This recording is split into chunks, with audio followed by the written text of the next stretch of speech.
وادی منی میں قربانی پیش کیا، عرفات کے میدان میں گناہوں کو یاد کر کے روزہ صفا مروا کا صحیح کیا، بے چینی بڑھتی گئی، حضور کے اسی شہر کی طرف رخ کیا جس شہر کے تعلق سے ہم نے اپنی نمازوں میں کہا کہ دکھا بھی لا الہ الا اللہ، روح مدینہ کیسی بستی ہے جہاں پر رات دن مولا تیری رحمت برستی ہے، اللہ اکبر۔ وہ جو یزرف تھا وہ مدینہ ایسا بن گیا کہ اب یوں کہا جاتا ہے اگر تمہارے دلوں کو مدینہ کی ہوا مل جائے تو بیماری دور ہو جایا کرتی ہے، جو پہلے بیمار کر رہی تھی اب وہ بیماری دور کر رہی ہے۔ بتاؤ یہ کس کا معجزہ ہے؟ یہ مدینے والے مصطفیٰ کا معجزہ ہے۔ اب تم اپنے زندگی کا آئیڈیل کس کو بناؤ گے؟ اس کو بناؤ جس کو رب نے تمہارے لیے آئیڈیل بنا کر بھیجا ہے، تمہارے زندگی کا نمونہ بنا کر بھیجا ہے۔ اس مدینے والے مصطفیٰ کو اپنے زندگی کا آئیڈیل بنا لو، جس کو ابو بکر بنائے تو صداقت کے امام بن گئے ہیں، عمر فاروق اعظم بنائے ہیں، عدل انصاف کے پیکر بن گئے ہیں، حضرت عثمان غنی ذوالنورین بنائے تو سخاوت کے تاجدار بن گئے ہیں۔ اور اس مدینے والے مصطفیٰ کو جب اپنے زندگی کا آئیڈیل مولا علی نے بنایا تو فاتح خیبر بن گئے ہیں، داماد پیغمبر اعظم بن گئے ہیں۔ آپ اپنی زندگی کا آئیڈیل کس کو بناؤ گے؟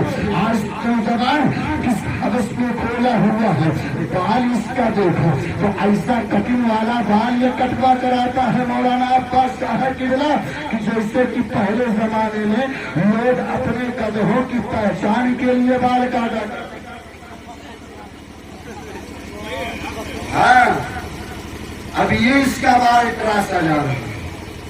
اور کچھ تو ایسے ہیں جو کہتے ہیں مولانا صاحب ہم نے داڑھی رکھا ہے، ابھی ذرا دیکھ یہودیوں کی داڑھی کیسی رہتی ہے۔ یہ سنت والی داڑھی نہیں ہے،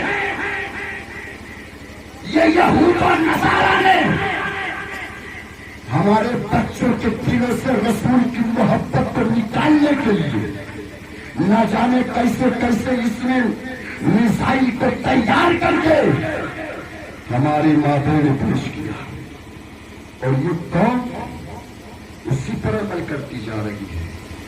تو پھر آپ نے سوچا کہ ہمارے رسول نے ہمیں کتنا پیار کیا ہے، ہم اپنے رسول کے فرمان کو ٹھکرا رہے ہیں، اپنے نبی کے فرمان کو اپنے نبی کے فرمان سے دو چار ہو رہے ہو۔ جو نبی میدان محشر میں یار جہاں تیرا باپ کہے میں تجھے نہیں پہچانتا، جہاں ماں کہے میں تجھے نہیں پہچانتی، جہاں بھائی کہتے میں تجھے نہ پہچانتا، جس دوست کے لیے آج تم اپنی جان کو ہتھیلی پر لے کر کھڑے ہو جاتے ہو، دوست کو تکلیف نہیں ہونے دیں گے۔ کل میدان محشر کے دن یہ دوست کہہ دے گا میں تو تجھے نہیں پہچانتا۔ عالم یہ ہے، آدم کے امتی جائیں گے کہیں گے آدم شفاعت کر، وہ آدم کہیں گے میں اس کے لیے نہیں ہوں۔ نوح کے امتی پہنچیں گے کہیں گے نوح ہم نے آپ کا کلمہ پڑھا ہے، آپ کا دامن پکڑا ہے، اب اس پریشانی میں اس پریشانی کے گھڑی میں آپ میرے کام آ جاؤ، شفاعت کر کے اس سے پریشانی سے نجات دلا تو تم لوگ کہیں گے میں اس کے لیے نہیں۔ جہاں نبی دامن چھوڑا کر کہے میں اس کے لیے لگی، وہاں پیغمبر فرمائیں گے کیوں بھاگے بھاگے پھرتے ہو، کیوں ادھر گزر جاتے ہو اعلیٰ حضرت کی زبانی کہہ دو جب یہ عاشقوں کی جماعت اپنے نبی کے تحلیل پر پہنچے گی مدینے والے مصطفیٰ کے بارگاہ میں جب عاشقوں کا یہ ٹولہ عاشقوں کا یہ قافلہ اپنے آقا کی بارگاہ میں پہنچے گا تو اعلیٰ حضرت کی زبانی یوں تو ہو کس کا بلنے ساتھ مغشر میں للکا